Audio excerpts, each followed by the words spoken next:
तो चलिए दोस्तों, यहाँ पर अब हम बात करने वाले हैं वाटर की, यानी वाटर ओशन चैप्टर 13 पढ़ने वाले हैं। इससे पहले मैं आपको एनसीईआरटी के रेलेवेंस दिखा देता हूँ। यहाँ पर देखेंगे तो 2024 के आपके क्वेश्चंस हैं जो कि डायरेक्टली आपकी एनसीईआरटी से आए हुए हैं। तो हर वीडियो में मैं आपको दिखाता हूँ, क्योंकि जो नए व्यूअर्स हैं उनके लिए ये ज़्यादा बेटर चीज़ हो जाएगी कि वो समझ जाएँ क्या पढ़ना है क्या नहीं पढ़ना है। प्री 2025 में डायरेक्टली आए हैं तो 2025 में भी आने के चांसेस यहाँ पर बढ़ जाते हैं। 5 मिनट का टाइम दीजिए मुझे। अगर वीडियो आपको फिर ना अच्छी लगे, ना एक्सप्लेनेशन सही लगे, तो वीडियो स्किप कीजिएगा। सब्सक्राइबर और व्यूज़ पर मत जाइए, आपके फ़ायदे की चीज़ है। प्रीलिम्स आपका बहुत नज़दीक है और एक एक लाइन पढ़ाऊंगा तो आगे वाले जो 26, 27 एंड लेटर ऑन जो भी देना चाहते हैं उनके लिए बेटर चीज़ है, क्योंकि कभी ज्योग्राफी जो है वो बदलती नहीं है। चलिए आगे बढ़ते हैं।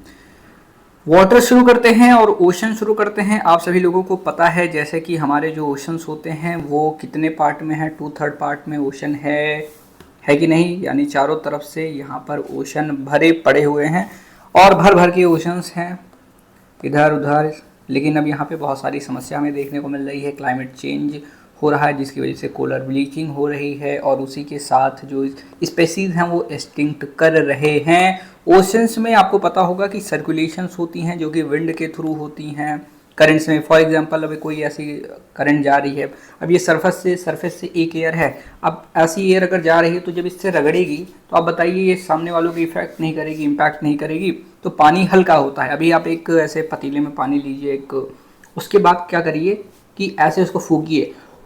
फूकेंगे तो आप देखेंगे कि आप जहाँ फूक मार रहे हैं वहाँ से एक वेव क्रिएट होती है और वो आगे ऐसे ऐसे बढ़ती चली जाएगी और आपको पतीले के एंड तक पानी देखने को मिलेगा जैसे ही आप उसको फूंक मारते हैं। बस उसी प्रकार से जैसे जब आपकी ऐसे आगे बढ़ती रहती है विंड, तो वो अपने हिसाब से अपने साथ पानी लेकर के आगे की तरफ बढ़ती है। ये चीज़ आप समझ रहे हैं। लेकिन अब क्लाइमेट चेंज से क्या होगा, टेम्परेचर जैसे ऊपर नीचे हो गया, कहीं कम बारिश कहीं ज़्यादा बारिश, ला नीनिया एल नीनिया, ये सारी चीज़ें, ला नीनिया एल नीनियो, ये सारी इफेक्ट्स जो हैं वो आते रहते हैं और यहाँ पे मल्टीपल चीज़ें हमें देखने को मिलती हैं जिसकी वजह से जो ये विंड का सर्कुलेशन है, जो क्लाइमेट है, वो चेंज होने लगता है। अब इस डिसरप्शन के कारण क्या होता है, इस डिसरप्शन के कारण हमें काफ़ी ज़्यादा प्रॉब्लम देखने को मिलती हैं। फॉर एग्जांपल कि अब विंड की डायरेक्शन चेंज होगी तो विंड जब आपके सरफेस से टकराएगा, सरफेस से ऊपर से जाएगा, तो हो सकता है अभी ये वेस्टर्ली जा रहा है, वेस्टर्न कोस्ट को इम्पैक्ट कर रहा है, अब ये ईस्ट की तरफ घूम जाए तो जहाँ पे पहले बारिश होती थी अब वहाँ पे सूखा पड़ गया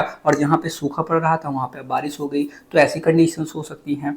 ठीक, ये सारी चीज़ें हैं। तो ये चीज़ें हम अच्छे से पढ़ने वाले हैं कि वाटर है, ओशन है, उसमें क्या क्या चीज़ें हैं, कौन कौन से फैक्टर्स हैं, क्या क्या इफेक्ट करते हैं। तो can we think of life without water, क्या हम बिना पानी के अपना जीवन के बारे में कल्पना भी कर सकते हैं, सोच सकते हैं। It is said that water is life, ऐसा माना जाता है कि जल ही जीवन है। Water is an essential component of all life form that exist over the surface of water. The creatures of the earth are lucky that it is a water planet. यहाँ पे पानी है, otherwise we all would have no existence, तो हमारा existence होता ही नहीं। Water is a rare commodity in our solar system, और हमारे सोलर सिस्टम में एक रेयर कमोडिटी है जो कि हर ग्रह पर नहीं पाई जाती है। There is no water on the sun, sun पर नहीं है, या anywhere else in the solar system, या कहीं पर भी नहीं देखने को मिलेगा। The earth fortunately has an abundant supply of water on its surface, hence our planet is called blue planet. और हमारे पास अबंडेंट मात्रा में वाटर अवेलेबल है, इस वजह से हमारी अर्थ को क्या कहते हैं, ब्लू प्लैनेट कहते हैं। ठीक है। हाइड्रोलॉजिकल साइकिल क्या होती है, देखिए हाइड्रोलॉजिकल साइकिल का मतलब है, आप लोगों ने पढ़ा होगा कि सबसे पहले जो पानी होती है, पानी कहाँ से आती है, बारिश से आती है। लेकिन वो बारिश का पानी जो बरस रहा है और हमें पानी मिल रहा है, वो बारिश बनी कैसे, वो बारिश आई कैसे, तो जमीन से ही जब एवपोरेशन होता है, यानी जमीन का ही एक साइकिल है। यहाँ पे हाइड्रोलॉजिकल साइकिल, इस फिगर को देख करके आप अच्छी तरीके से अंदाजा लगा सकते हैं। तो देखिए पहले यहाँ पे सरफेस रन ऑफ, पहले यहाँ देखिए, इधर आइए आप, यहाँ से ओशन है। अब सबसे पहली प्रोसेस क्या होगी, जब बहुत ज़्यादा इवेपोरेशन देखने को मिलेगा यहाँ पर, तो ये लो प्रेशर क्रिएट करेगा, यहाँ से ऊपर जाएगा तो यहाँ पे कंडेंस होकर के हमारा फॉर्मेशन किसका होगा, क्लाउड्स का फॉर्मेशन होगा। अब ये क्लाउड्स ट्रांसपोर्ट हो जाएंगे बाई विंड, तो विंड की वजह से ये आगे बढ़ गए। और इधर भी देखेंगे जो आपकी लेक्स हो गई, आपकी रिवर्स हो गई, इनसे भी कंडेंसेशन होगा, तो यहाँ पर भी जो है हमारे जो बादल हैं वो बनेंगे। और इवेपो ट्रांसपिरेशन होता है। इवेपो ट्रांसपिरेशन क्या होता है कि आपकी जो पेड़ वगैरह हैं इन सब से हम भी बाहर निकल जाएं, अगर अब मैं और आप बाहर निकल के धूप में खड़े हो जाते हैं थोड़ी देर तक, तो हमें डिहाइड्रेशन हो जाता है ना। अगर आप पानी नहीं पीते हैं। क्यों? क्योंकि हमारे जो शरीर के पोर्स हैं, इसको हमारे शरीर को कूल डाउन करने के लिए हमारे बॉडी से भी तो वाटर जो है वो बाहर निकलता है, स्वेट निकलता है, तो यहाँ से भी एक ट्रांसपीरेशन हो रहा है। पेड़ों से भी वैसे ही होगा, जानवरों से भी होगा, जमीन से होगा, लेकिन वो डिपेंड करता है कितनी मात्रा में हो रहा है। ये लेक से भी होगा, ठीक। फिर एक चीज़ और होती है, अब जैसे जैसे आपने सुना होगा ये अल्टीट्यूड आपका हाई होता रहेगा, टेम्परेचर बढ़ता रहेगा, तो यहाँ पे हमारे ग्लेशियर्स आ जाते हैं। अब ये ग्लेशियर धीरे धीरे मेल्ट करना शुरू होते हैं, और जैसे ही मेल्ट करते हैं तो ये रिवर के फॉर्मेशन में रिवर फॉर्म कर देते हैं, ठीक। तो यहाँ एक प्रोसेस है। फिर ये रन ऑफ धीरे धीरे करके क्या आपके समुद्र में आता है। अगर आप देखेंगे ऐसे, तो यहाँ पे गई, ये सारी चीज़ें गई, यहाँ पे बारिश हुई, जब ये बारिश पूरी हुई तो ये ऊपर से ऐसे समुद्र में सब आके ड्रेन हो जाते हैं, तो फिर से यहाँ से ऐसे जाता है, तो पूरा एक ये साइकिल क्रिएट हो जाता है, जिसको हम हाइड्रोलॉजिकल साइकिल कहते हैं। यानी आया समुद्र, समुद्र से गर्मी मिली, गर्मी मिली, ऊपर गया, ऊपर गया कंडेंस हुआ, कंडेंस होके आगे बढ़ा, आगे बढ़ा बारिश हुई, बारिश हुई, फिर से समुद्र में आया। So it is your hydrological cycle, ठीक है, बहुत बड़ी बात नहीं है, एक छोटी सी बात है।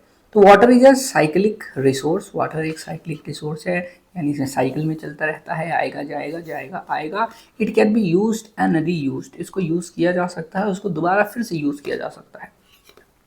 Water also undergoes a cycle, तो वाटर एक साइकिल के फॉर्म में चलता है, undergoes cycle from the ocean to land, ocean से लैंड में, फिर लैंड से ओशन में, यानी यहाँ जाएगा वहाँ जाएगा, यहाँ जाएगा वहाँ जाएगा। The hydrological cycle describes the movement of the water on, in, above the earth. तो ये जो हाइड्रोलॉजिकल साइकिल है वो वाटर ऑन मतलब अर्थ के ऊपर, इन मतलब अर्थ में, अबव द अर्थ अर्थ के ऊपर, तो यहाँ पे ये सारी चीज़ें एक्सप्लेन करता है। The water cycle has been working for billions of year and all the life on the earth depends on it. तो ये बिलियन ऑफ ईयर से चलता आ रहा है, और सारी जो जीवन है, जीवन लीला है पृथ्वी की, वो इस पर ही निर्भर करती है। नेक्स्ट टू एयर, एयर के बाद water is the most important element required for existence of life on the अर्थ। अब नेक्स्ट टू एयर क्यों कहा गया है? क्योंकि अगर आप सांस नहीं लेंगे तो 1 minute, 2 minute, 3 minute, 4 minute, 5 minute, और हो सकता है 10-5 मिनट के बाद आपकी मौत हो जाए। लेकिन अगर आप पानी नहीं पिएंगे तो आप कुछ घंटे तो सर्वाइव कर सकते हैं, 3-4 दिन तो सर्वाइव कर सकते हैं। उसके बाद फूड आता है, फूड के बिना आप 1 हफ्ते, 2 हफ्ते, महीने में कुछ कुछ लोग सर्वाइव कर जाते हैं, तो हो सकता है 20-30-25 दिन आप जो है बिना खाए स्टारवेशन में भूखे रह जाएं। तो ये चीज़ है। The distribution of water on earth is quite uneven, तो यहाँ पे जो डिस्ट्रीब्यूशन होता है वाटर का वो अनइवन होता है, कहीं ज़्यादा होगा, कहीं कम होगा, कहीं ज़्यादा बारिश, कहीं कम बारिश, कहीं पे लेक्स वगैरह ज़्यादा हैं, तो ये चीज़ें हैं। मेनी लोकेशन है plenty of water while other है very limited quantity.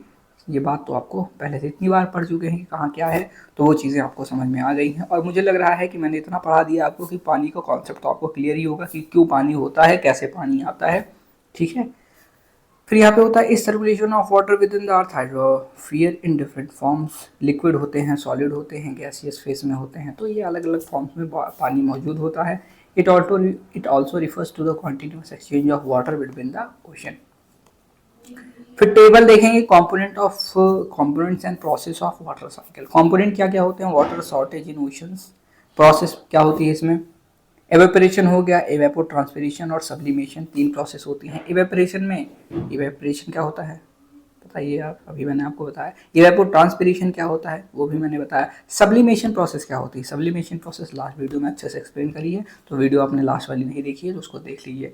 Water in that, क्योंकि बार बार मैं अगर सारे कॉन्सेप्ट एक एक करके आपको समझाता हूँ, तो हर वीडियो में समझाऊंगा तो वीडियो बड़ी हो जाएगी। वाटर इन द एटमॉस्फेयर क्या होता है? कंडेंसेशन, प्रेसिपिटेशन के फॉर्म में वो नीचे आएगा। फिर water storage, ice water store होता है यहाँ पे इन आइस एंड स्नो, और प्रोसेस में देखेंगे तो स्नो मेल्ट करता है, रन ऑफ करता है स्ट्रीम्स में। सरफेस रन ऑफ देखेंगे तो streams of fresh water store infiltration होता है। Ground water storage, ground water जो है डिस्चार्ज, स्प्रिंग्स यहाँ पे आपको देखने को मिल जाएंगी। तो ये इसके प्रोसेस हैं, ये कंपोनेंट आपको देखने को मिलते हैं, कोई बहुत बड़ी बात नहीं है, सारी छोटी छोटी चीज़ें दी गई हैं। अब लैंड सरफेस एंड अब about 71% of planetary water is found in the ocean, और हमारे पास जो 71% पानी है वो कहाँ है? हमारे ओशंस में है। और जो रिमेनिंग है is held as fresh water in glacier and ice caps, और जो कुछ बचे हुए भी हैं वो कहाँ हैं? जैसे कि हिमालय हो गए, और बड़े बड़े ग्लेशियर्स हो गए, आइस कैप्स के रूप में वो हैं। और फिर कुछ उसमें से ग्राउंड सोर्सेस के रूप में है, ग्राउंड वाटर रिसोर्स। फिर लेक्स आती हैं, फिर सॉइल आती हैं, एटमॉस्फेयर आता है, फिर स्ट्रीम आती हैं, एंड विद इन लाइफ यानी लाइफ के अंदर मतलब कुछ पेड़ अभी खींचे हुए हैं पानी, हम लोग आप लोग अब 70% वाटर होल्ड करके चलते हैं ना, तो हमारी बॉडी में भी पानी है। तो ये चीज़ है, मतलब लाइफ के अंदर भी है। और इससे एक चीज़ आप और याद कर लीजिएगा कि इसमें किस में सबसे ज़्यादा है, कहाँ सबसे ज़्यादा है, तो वो चीज़ आपको हेल्प करने वाली एग्जामिनेशन में। फॉर एग्जांपल सबसे ज़्यादा ओशन में मिलेगा, फिर फ्रेश वाटर ग्लेशियर और आइस कैप्स में है, फिर ग्राउंड वाटर में है, तब लेक्स में है, फिर सॉइल मॉइस्चर है, एटमॉस्फेयर है, स्ट्रीम्स है, और फिर विद इन लाइफ यहाँ पे देखने को मिलेगा। तो ऐसे है नियरली 59% ऑफ वाटर, यहाँ पे 59% of water that fall on the land return to the atmosphere through the evaporation from the ocean as well as from other places. तो ये कह रहा है कि 59% जो वाटर होता है जो कि ज़मीन पर आता है, गिरता है एटमॉस्फेयर में, वो चला जाता है इवेपोरेशन के माध्यम से, या फिर from over the ocean as well as from other places. तो फिर ओशन से जाएगा या फिर ज़मीन से जाएगा, और जितनी प्रोसेस मैंने बताई। The reminder run off on the surface, और जो बचे हुए हैं वो सरफेस में रन ऑफ कर जाएंगे, इनफिल्ट्रेट करते हैं आपके ग्राउंड में, और पार्ट इट बिकम्स ग्लेशियर, और कुछ उसमें ग्लेशियर भी बन जाते हैं।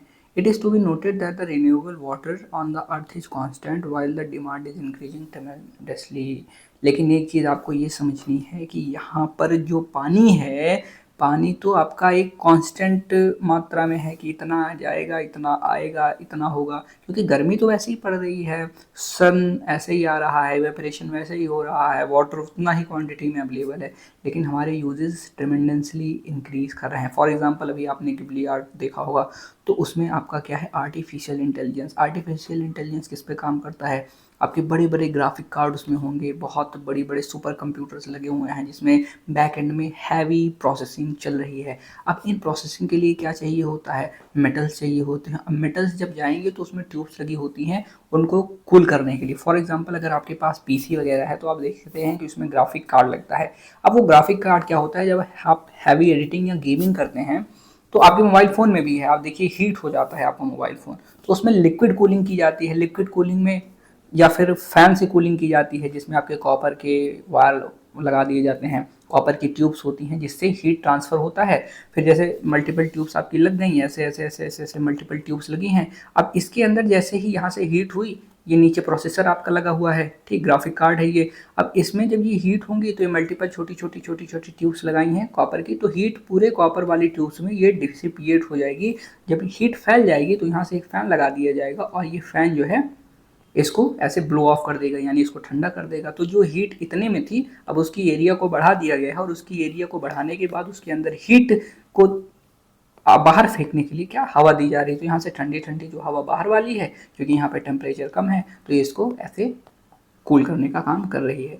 लेकिन फिर कंडीशन और सीवियर हो जाती है जब हमें ज़्यादा प्रोसेसर की ज़रूरत पड़ती है। अब यहाँ पे इतना लोड हो गया है और बहुत बड़ी बड़ी मशीन्स हैं, अब यहाँ पर हवा से काम नहीं चलने वाला। अगर हवा से काम चलेगा भी तो हमें बहुत बड़ी बड़ी ट्यूब्स चाहिए कॉपर की, और उसके लिए बहुत बड़ा इंफ्रास्ट्रक्चर चाहिए, उसके लिए बहुत बड़ा स्पेस चाहिए। बट हम क्या काम करने वाले हैं, हम छोटे से कम जगह में हाई एफिशिएंसी के साथ काम करना चाहते हैं।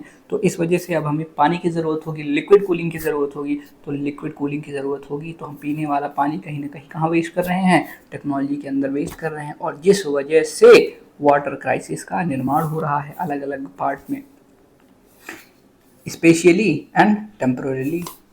ठीक है, ये टेम्परेरी हो सकता है, स्पेशियल हो सकता है, यानी डिफरेंट जगह पे डिफरेंट इसके ऑकरेंस होते हैं। The pollution of river water, और यहाँ पे एक चीज़ और है, यहीं तक नहीं था कि यूज हो रही है, अब इसके साथ पोल्यूशन भी हो रहा है, जैसे कि river water has further aggravated the crisis. एक गांव है दोस्तों गगनौली, गगनौली कहाँ है ये, गगनौली है। अब ये जो गगनौली गांव है ना दोस्तों, यहाँ ये आपके नोएडा के पास है, ठीक, ये यहाँ पे यूपी में जिला है, उसमें है गगनौली गांव। और ये नोएडा से एक आपको पता है हिंडन नदी आती है और काली रिवर आती है, काली रिवर है। तो काली रिवर जो है उसके सेंटर, उसके पास में ये पड़ता है। अब यहाँ पर जो इंडस्ट्रीज़ हैं उनमें इतना ज़्यादा पोल्यूशन है जिस वजह से वहाँ पे लेड की मात्रा और जो हैवी मेटल्स की मात्रा है वो इंक्रीज़ हो गई। अब उससे क्या हुआ, जब वो गांव में गई तो एक नदी क्या होती है, एक नदी सोर्स होती है, वाटर सोर्स होती है, आपके ग्राउंड वाटर का एक सोर्स क्यों नहीं होगी, क्योंकि अब नदी है तो नदी से पूरा ऐसे नीचे से कई एक्वीफर्स होते हैं जो कनेक्टेड होते हैं, उन एक्वीफर्स में वो जाएगी। तो अगर ये हैवी मेटल्स कंटेन करती है तो वो जा करके एक्वीफर्स को पॉल्यूट करेगी। उसी के साथ साथ वहाँ की जो फसल होने वाली है, जो वहाँ के फील्ड हैं और जो वहाँ के जानवर हैं जो कि डायरेक्टली इनडायरेक्टली वो कंज्यूम कर रहे हैं किसको, उस वाटर को, पोल्यूटेड वाटर को, तो वहाँ पर कैंसर के केसेस हर घर में आपको 1-2 कैंसर देखने को मिल जाएगा। और ये आप देख सकते हैं यूट्यूब पर भी ये डॉक्यूमेंट्री अवेलेबल है। तो इस प्रकार की प्रॉब्लम देखने को मिल रही है। How can you intervene in improving the water quality and augmenting the available quantity of water. फिर यहाँ पे आते हैं relief of the ocean floor. The ocean are confined to the great depressions. तो ओशन जो है वो बहुत ज़्यादा डीप है of the earth outer layer. In this section we shall see the nature of the ocean basins of earth and the topography. तो हम यहाँ टोपोग्राफी के बारे में बात करेंगे और नेचर के बारे में बात करेंगे इन बेसिन्स की। The oceans unlike the continent, जो ओशन होते हैं unlike continent merge so naturally into another that it is hard to demarcate them। तो हमारे कॉन्टिनेंट जो हैं वो दूर दूर हैं। अच्छा ये हो गया ऊपर वाला नॉर्थ अमेरिका, नीचे वाला साउथ अमेरिका हो गया, इसको अलग कर दो। फिर ठीक है, बीच में अटलांटिक ओशन है, उसके बाद हमारा अफ्रीका देखने को मिल गया, उसके ऊपर यूरोप है। अच्छा ठीक है, फिर इधर यूरो और एशिया, यूरेशिया देखने को मिल गया। अच्छा, और ऑस्ट्रेलिया अलग ही कहीं पे है, ग्रीनलैंड अलग ही कहीं पे है। तो ये डिमार्केट करना बहुत आसान होगा कि कौन सा कॉन्टिनेंट है, कहाँ है। लेकिन ओशन के साथ ऐसा नहीं होता है। अगर आप ऐसे ओशन में जाएंगे, फिर आप ऐसे ऐसे ऐसे जा रहे हैं जा रहे हैं जा रहे हैं जा रहे हैं जा रहे हैं, अगर आपको कॉन्टिनेंट नहीं मिलता, सिर्फ ओशन ओशन की बात हो रही है, तो कब ये बाउंड्री ट्रांसफॉर्म हो जाती है वो पता नहीं चलता। और ये डिमार्केट करना ईजी नहीं होता है। और हमने डिमार्केट भी ओशंस को कैसे किया है, किस फॉर्मेशन में किया है, हमने कंट्रीज़ के और कॉन्टिनेंट्स के हिसाब से दिखा है कि ये कॉन्टिनेंट है, अगर अफ्रीका के बीच में है और अमेरिका के बीच में है तो अटलांटिक ओशन हो गया, अमेरिका के बीच में और यूरेशिया के बीच में है तो इसको पैसिफिक ओशन कर दिया, और उसके बाद जो है अरेबियन सी, ये सी छोटे मोटे सी इधर उधर सब बना दिए हैं सब। तो ये चीज़ है। The geographer have divided oceanic part of the earth into 5 oceans. तो यहाँ पे 5 ओशंस में मेनली इसको डिवाइड किया गया है, जैसे कि पैसिफिक सबसे बड़ा, अटलांटिक, फिर इंडियन ओशन हो गया, और उसके बाद और देखेंगे साउदर्न ओशन हो गया और आर्कटिक ओशन हो गया। The various seas, bays, gulf, यानी गल्फ वगैरह बनाए हैं, सीज बना बोल दिए हैं, वे ऑफ बंगाल हो गया, गल्फ हो गया, ये सारी चीज़ें हैं। फिर other inlets are part of these 4 large ocean. तो 4 बड़े ओशंस के पार्ट हैं। A major portion of the ocean floor is found between 3 to 6 kilometre below the sea level.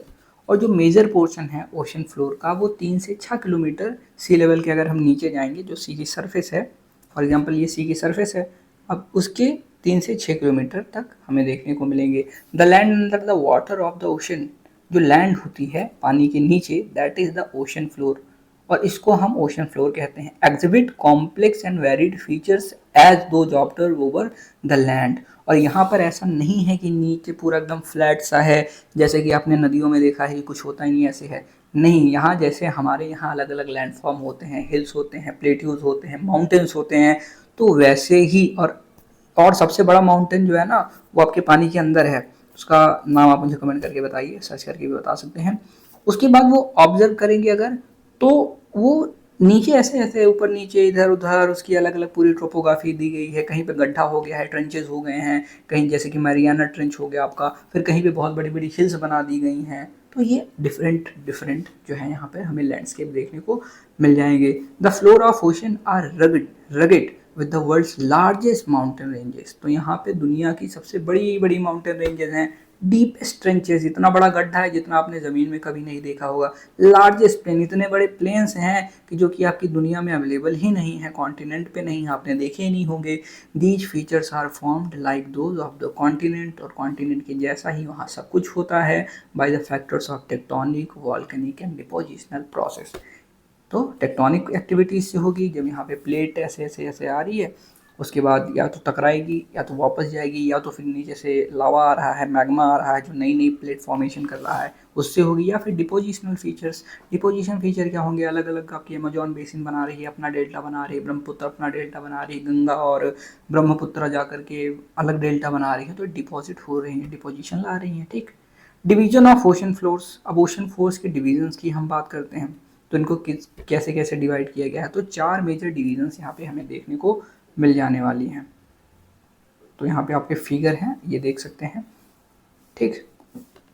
और इधर भी फिगर है, एक बार इस पर आप नज़र डाल लीजिए, फिर उसके बाद हम चलते हैं आगे बढ़ते हैं। तो यहाँ पे देखिए, आइए। तो सबसे पहले अगर आप देखेंगे तो ये ऐसे है, ये आपका ओशन फ्लोर है। अब ये क्या है, ये आपका कॉन्टिनेंटल शेल्फ है। कॉन्टिनेंटल शेल्फ मतलब अब पानी यहाँ तक पहुँचा है, लेकिन किसी चीज़ को अगर आप दो चीज़ों को एक साथ जोड़ेंगे तो अगर सी लेवल ज़्यादा होगा तो अब दो चीज़ें ऐसी हैं, ठीक है। अब यहाँ से ख़त्म होती है, ऐसा स्लोप है, तो स्लोप के बाद जब ख़त्म होती है यहाँ से सरफेस है आपकी ओशन की, लेकिन जब पानी भरेगा तो ये थोड़ी देखेगा कि ओशन का फ्लोर है या फिर ये कॉन्टिनेंट का फ्लोर है, और तो पानी अपने हिसाब से रहेगा, जितना ज़्यादा मात्रा में होगा उतना ऊपर चढ़ता जाएगा। इसी वजह से तो अब हो रहा है कि वाटर लेवल बढ़ रहा है, जिस वजह से अब मालदीव्स वगैरह को डुबा ले जाएगा। तो यहाँ पे कॉन्टिनेंट भी हमें देखने को मिलते हैं, इतना पार्ट कॉन्टिनेंट का है। अब ये जो कॉन्टिनेंट वाला पार्ट है इसके ऊपर भी हमें पानी देखने को मिलेगा। अब इसमें क्या बनता है, इसमें देखिए सबमरीन कैनियन बनते हैं। आइए मैं इसको अच्छी तरीके से आपको समझा देता हूँ, अच्छी तरीके से बता देता हूँ, जिससे आपको आगे जब पढ़ेंगे तो कोई भी समस्या नहीं होगी। तो ये मान के चलिए ये आपका बेस है, और यहाँ से आपका कॉन्टिनेंटल राइज यहाँ पे देखने को मिल रहा है। ये कॉन्टिनेंटल स्लोप है। कॉन्टिनेंटल स्लोप क्यों है, क्योंकि यहाँ से अब जो है सेल्फ हमारी वो समुद्र वाली फिर बाद में शुरू होगी, तो ऐसे स्लोप आएगा। जब कोई चीज़ ऐसे जाएगी और ऐसे नीचे गिरेगी तो उसमें क्या होगा, देखिए। अब कहेंगे कि आप ऐसे कैसे, ऊपर कैसे क्यों है कॉन्टिनेंट, तो अगर कॉन्टिनेंट ऊपर नहीं होता तो कॉन्टिनेंट नीचे होता। जब कॉन्टिनेंट नीचे होता तो तुम होते तो डूबे होते ना। कॉन्टिनेंट ऊपर है इसीलिए हम लोग जिंदा हैं। तो ये मत कहिए कॉन्टिनेंट ऊपर क्यों है और ओशन का लेवल नीचे क्यों है। भैया ओशन का लेवल अगर नीचे नहीं होता तो तुम्हारा लेवल नीचे नहीं हो जाता। तो ऐसे ही सोच लीजिए, ऐसा ऐसा आता है बहुत लोगों के दिमाग में कि यार ये स्लोप क्यों है, ये ऊपर क्यों है। तो ऊपर इसीलिए है कि तुम जिंदा हो, ये लिए। नीचे होता तुम नहीं होते, बात खत्म, मछली होते वरना। और जलपरा होते और जलपरी होते। लड़के हैं तो जलपरा बन जाते और लड़कियां होती तो जलपरी बन जाती है, ऐसे ऐसे ऐसे ऐसे ऐसे मरमेड्स।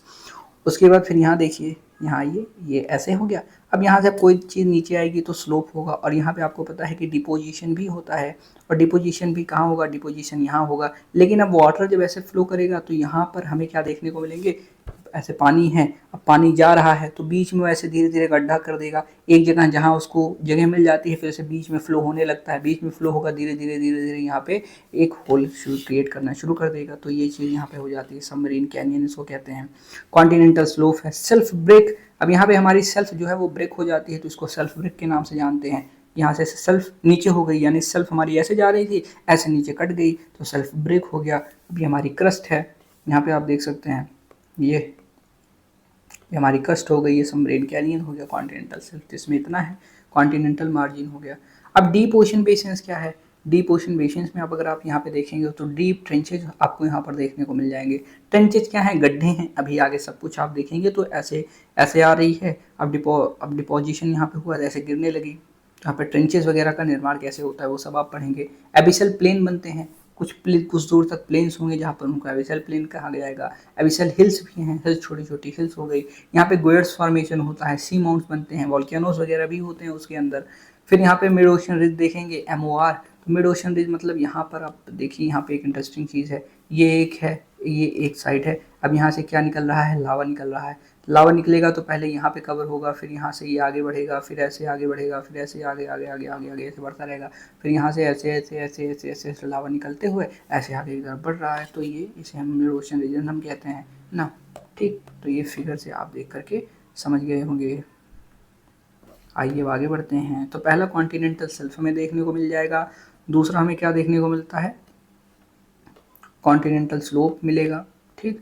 फिर डीप सी प्लेन देखने को मिलेगी, फिर oceanic deep. Beside these divisions और इन डिविजन्स के बाद there are also major and minor relief feature. तो कुछ बड़े कुछ छोटे रिलीफ फीचर होते हैं, जैसे कि ओशन फ्लोर, जैसे कि रिजेज हो गया, हिल्स हो गया, सी माउंट्स हो गए, गर्ट हो गया, ट्रेंचेस हो गए, कैनियन हो गया, ये सारी चीज़ें मिल जाएंगी। कॉन्टिनेंटल शेल्फ की बात करते हैं। जो कॉन्टिनेंटल शेल्फ होता है is extended margin of each continent, यानी किसी भी कॉन्टिनेंट का एक एक्सटेंडेड मार्जिन होता है, occupied by relatively shallow sea and gulfs. और ये खाड़ियाँ जो होती हैं या फिर सैलो सी, यानी यहाँ छिछली होती है, क्योंकि ऐसे है तो उसके ऊपर पानी आ गया है, कोई ज़मीन है, अब ज़मीन के ऊपर पानी आ गया तो हो सकता है, अगर आप गांव में खेत भर रहे होंगे तो पता होगा कि ऐसे मेड़ी लगा देते हैं, होता है बहुत ज़्यादा भर दीजिए बारिश के पानी में, ओवरफ्लो हो जाता है। हाँ, जिसका गड्ढे के पास घर और होगा तो गड्ढे में पानी भरा तो आपकी रोड पे पानी आ जाता है, रोड पे पानी आ गया, घर में पानी आ गया तो ओवरफ्लो कर गया। अब आपका घर थोड़ी है तालाब, लेकिन तालाब का पानी आ गया ना। तो ऐसे कॉन्टिनेंटल शेल्फ जो होते हैं वो ओशन का पार्ट नहीं है, लेकिन अब ओशन का पानी आ गया उनके ऊपर तो क्या कर सकते हैं, पानी ज़्यादा हो गया है, ठीक, उसको पी तो सकते नहीं है। It is shallowest part of the ocean, और ये शैलोवेस्ट पार्ट होता है क्यों, बिकॉज कि बस उसके ऊपर पानी चढ़ गया है। Part of the ocean showing an average gradient of 1 degree और लेस, और यहाँ पे जो ग्रेडियंट होता है बहुत कम होता है, 1 डिग्री से भी कम। यानी ऐसे ऐसे सीधा है ग्रेडियंट, ग्रेडियंट का मतलब ऐसे नीचे। अब ये ऐसे नीचे है कि 1 डिग्री से भी कम नीचे है, मतलब कितना कितना कम नीचे है, बहुत कम नीचे है, नीचे है बहुत कम। समझ जाइए कि कितना कम नीचे है, वाह क्या लाइन है। The self typically ends at very steep slope, और ये सेल्फ आगे जाता जाता बहुत ज़्यादा स्टीप स्लोप में कन्वर्ट हो जाता है। ये देखिए यहाँ कॉन्टिनेंट सेल्फ है, ये आगे बढ़ा, और अभी तो 1 डिग्री से कम था, अभी हमारा सट से एकदम नीचे, तो सट से सरक जाएगा। तो ये चीज़ है।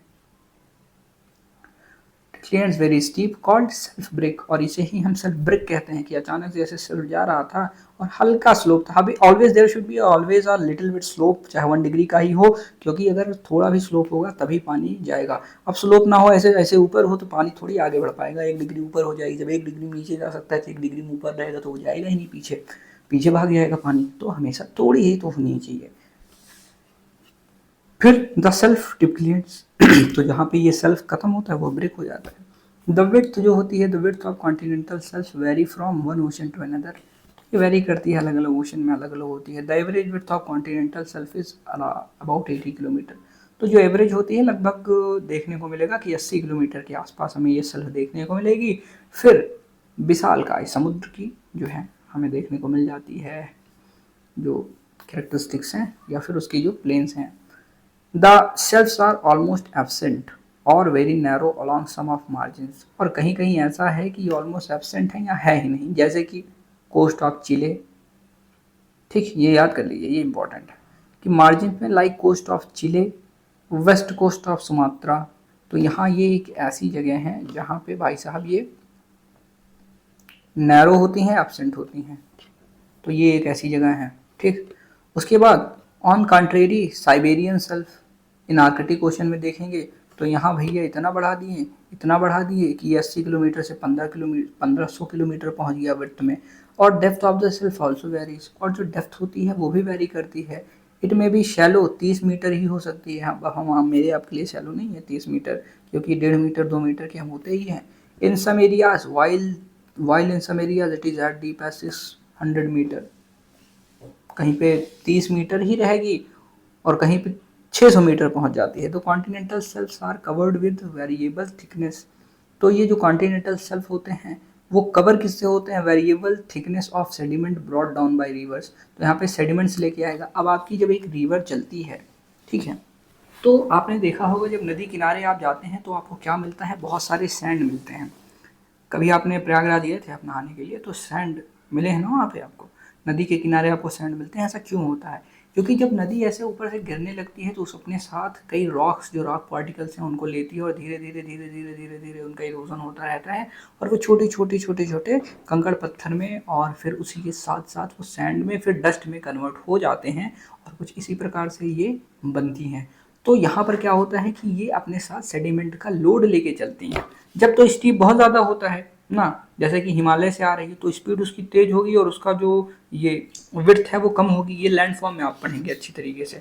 तो जब विड्थ कम होगी और स्पीड बहुत ज़्यादा तेज है तो सारे पेबल्स अपने आप ग्रेविटी की वजह से ही भाग रहे हैं। भैया कह रहे हैं तुम हमको थोड़ा धक्का दे दो, जैसे कहीं फंस गए, अब एक पत्थर है चला बढ़िया हिमालय से, इतना बड़ा पत्थर है वो हिमालय से गिर रहा है और उसके बाद गिरते गिरते गिरते गिरते आगे आया, कहीं से फंस गया थोड़ा सा, तो फंस गया तो उसको पानी आया, पानी ने धक्का दिया धक्का दिया धक्का दिया, फिर वो चल पड़ा। क्यों, एक तो वो पानी की वजह से चल रहा है, ठीक, दूसरा क्या है कि वो स्टीप ग्रेडियंट पे है ना, you have to see this. अगर वो कोई चीज़ आसमान से आ रही है तो उसके ऊपर क्या लग रही है, ग्रेविटी की फोर्स लग रही है, और ग्रेविटी की फोर्स लग रही है तो आप बिना पानी के किसी आस कहीं चले जाइएगा और वहाँ से कूदिएगा तो आप नीचे आएंगे तो खुद समझ में आ जाएगा कि क्यों आ रहे हैं नीचे, ठीक, ये बात हो जाती है।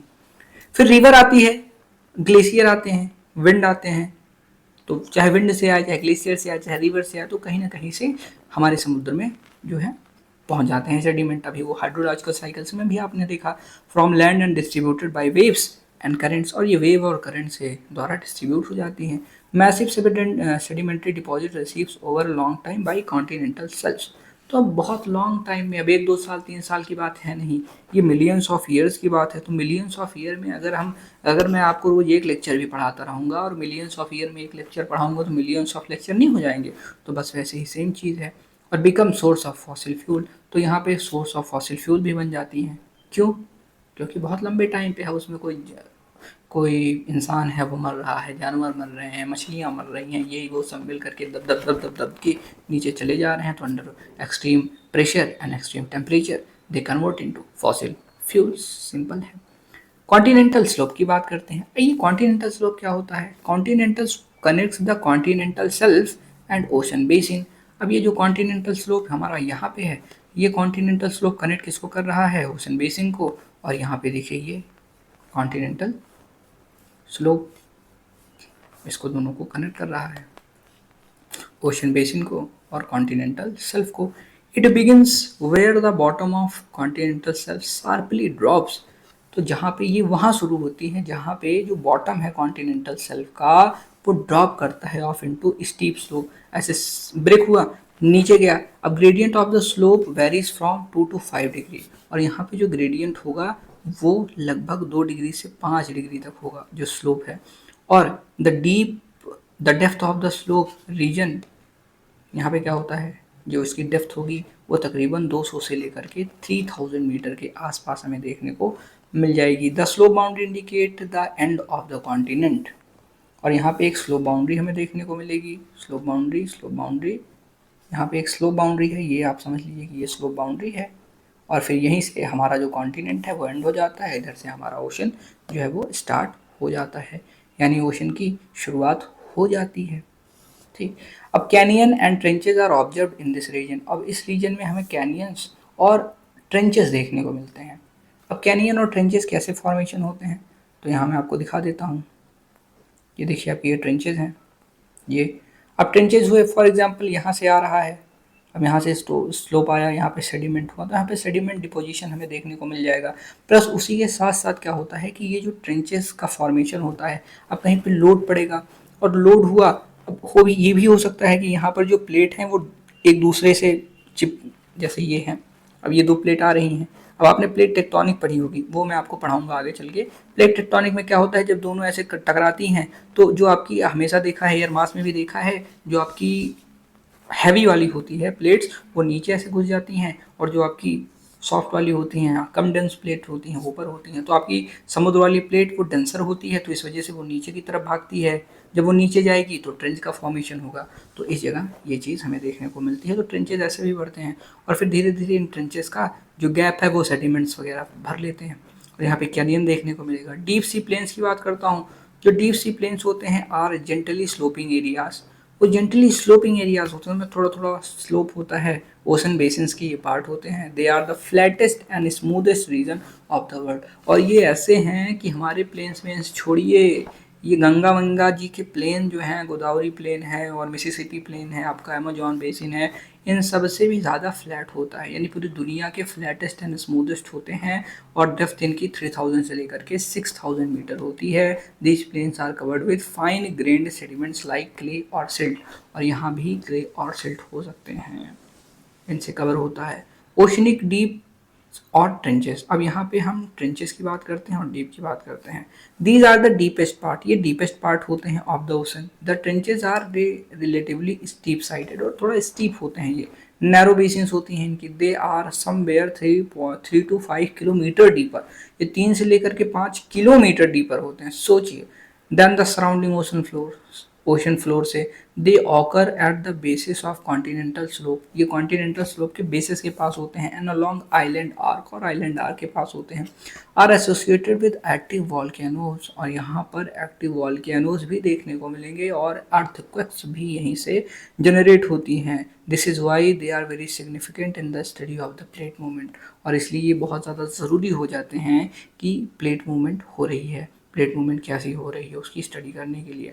As many as 57 deeps has been explored so far, और ऐसे हमें 57 अभी हमने एक्सप्लोर करे हुए हैं। We have to yet discover more, of which 32 are in the Pacific Ocean. और यहाँ पे पैसिफिक रिंग ऑफ फायर जो आपका बना है ना, वही चीज़ ये बता रहा है कि पैसिफिक ओशन में जिसमें से 32 है, 19 अटलांटिक ओशन में है, 6 हमारे इंडियन ओशन में हमें देखने को मिलेंगे। Minor relief feature, apart from above mentioned major relief features of ocean floor, some minor but significant feature predominate in the different part, यानी कुछ यहाँ पे छोटे छोटे हैं जो कि predominate करते हैं अलग अलग regions में, अलग अलग parts में, जैसे कि MOR मिड ओशनिक रीजेस हो गई। अब मिड ओशनिक रीजेस क्या होती हैं? ये this mid oceanic ridge is composed of two chains of mountain separated by large depression, यानी दो चेन है माउंटेन्स का जिसको सेपरेट किया गया है किससे? एक लार्ज डिप्रेशन से। ठीक, the mountain ranges can have peaks as high as 2500 metre and some even reach above the oceans.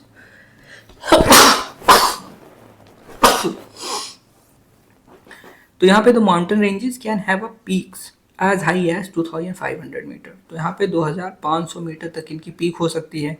And some even reach above the ocean surface, और कुछ तो ऐसे ऐसे ऊपर आ जाते हैं ओशन सरफेस के, जैसे कि आइसलैंड हो गया, part of mid Atlantic ridge एक ऐसा एग्जांपल है। सी माउंट्स यहाँ पे होते हैं।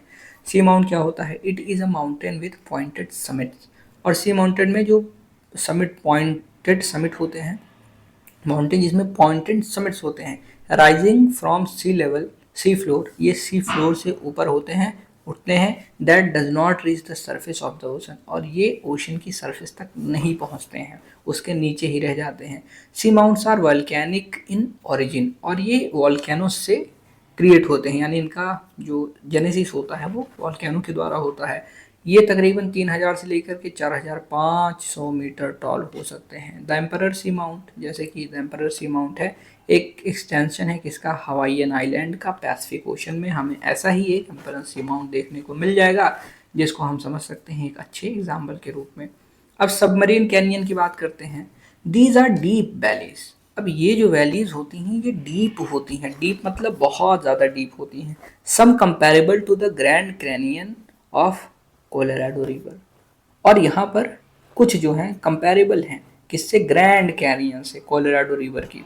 They are sometimes found cutting across the continental shelves and slopes, और कुछ बार जिन्हें ऐसा देखा जाता है कि cutting across continental shelf and slopes, यानी कॉन्टिनेंटल शेल्फ्स और स्लोप्स के पास हमें देखने को मिलेंगे। रुकिए मैं आपको अभी दिखाता हूँ, ये है आपके कैनियन।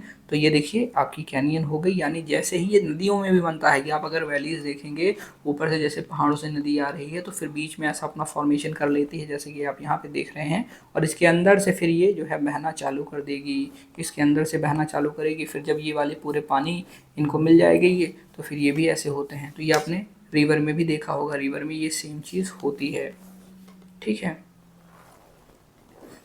आगे आइए, आगे बढ़ते हैं हम। Often extending from mouth of large river, तो ये देखिए कह रहा है ना लार्ज रिवर से होता है। The Hudson canyon is the best known submarine canyon in the world, और सबसे अच्छा एग्जांपल अगर आपको देना हो तो वो कौन सा हो जाएगा? हडसन कैनियन हो जाएगा। अब गोयर्स की बात करते हैं। गोयर्स क्या होते हैं? ये फ्लैट टॉप्ड सी माउंट होते हैं। फ्लैट टॉप, एक में देखा आपने पॉइंटेड होता है, लेकिन इसका टॉप जो होता है वो फ्लैट होता है। They show evidences of gradual subsidence, और यहाँ पर हमें ग्रेजुअल सबसीडेंस देखने को मिलेगा through stages to become flat topped submerge mountain, और ये फ्लैट टॉप सबमर्ज यानी जो पानी के अंदर होते हैं। It is estimated that more than 10,000 seamounts and guyots exist in the Pacific Ocean, और ऐसा माना जाता है कि एक नहीं दो नहीं 10,000 सी माउंट्स हैं और गिवर्ट्स हैं, गोयर्ट्स हैं जो कि एग्जिस्ट करते हैं पैसिफिक ओशन के अंदर सिर्फ और सिर्फ, और ओशन छोड़ दीजिए। एटॉल्स की बात करते हैं। दीज आर लो आइलैंड्स, तो ये जो एटॉल्स होते हैं ये लो आइलैंड्स होते हैं, found in the tropical ocean, tropical ocean में पाए जाते हैं। Consisting of coral reef surrounding a central depression, और यहाँ पर ही हमें देखने को मिलती हैं क्या? कोरल रीफ देखने को मिलती हैं। तो एटल्स ऐसे होते हैं आपके, ऐसे जैसे देखिए ये हो गया, यहाँ से पानी आएगा तो ये एटल्स होते हैं, यहीं पे आपको कोरल रीफ देखने को मिल जाती हैं। तो it may be a part of sea lagoon, यानी सी का पार्ट हो सकता है जो कि लगून बनाता है, जैसे कि मैंने अभी बताया। Some time from enclosing a body of fresh brackish और हाईली सलीन वाटर। ये कभी कभी होता है कि फ्रेश वाटर, ब्रैकिश वाटर या हाईली सलीन यानी आपके जो पानी होते हैं सैलिनिटी जिनमें ज़्यादा होती है वो हो गए। तो ये हर जगह कहीं भी बन सकता है, कोई दिक्कत वाली बात नहीं है, ठीक। तो temperature of the ocean water, this section deals with the spatial. और जो टेम्परेचर होता है, अब टेम्परेचर से ही तो सारा खेल होता है। जो आपकी वेव्स चल रही हैं, जो आपकी करेंट्स फॉर्मेशन हो रही हैं, उनका सारा खेल डायरेक्टली और इनडायरेक्टली किसका है? वो सारा खेल है हमारे टेम्परेचर का। तो this section deals with the spatial and vertical variations of temperature. और ये सेक्शन डील करता है वर्टिकल वेरिएशन और टेम्परेचर। तो इसको हम कल पढ़ेंगे, क्योंकि इसको नेक्स्ट चैप्टर में पढ़ेंगे, क्योंकि ये बहुत ही ज़्यादा इंपॉर्टेंट है और बस अभी ज़्यादा नहीं बचा हुआ है, आपका ख़त्म हो जाएगा नेक्स्ट सेक्शन में।